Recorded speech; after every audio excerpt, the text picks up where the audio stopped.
जन से दूर होता तुझे यहाँ के चना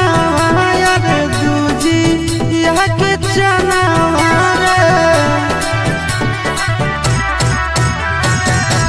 जानू जन से दूर होता तुझे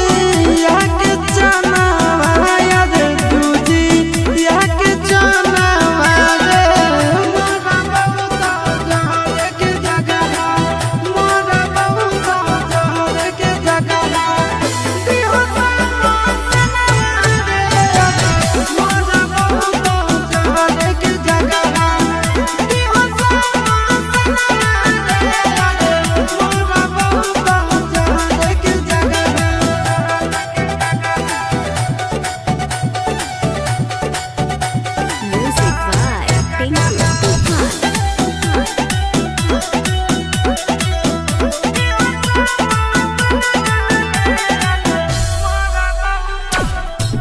जैसे सुनलिया जनुआ जही तै दोसर गाँव रे कफन लकड़ियों के कहरा ले लिया इंतजाम रे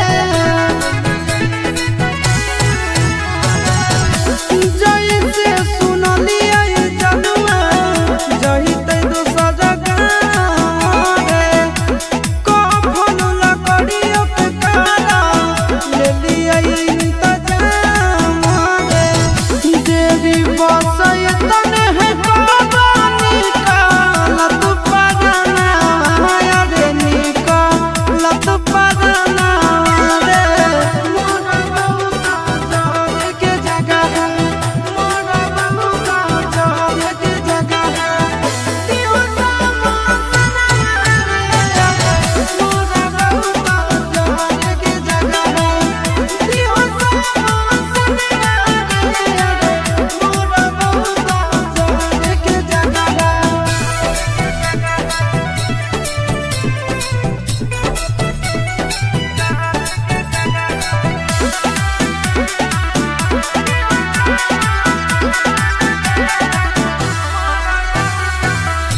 जनुए के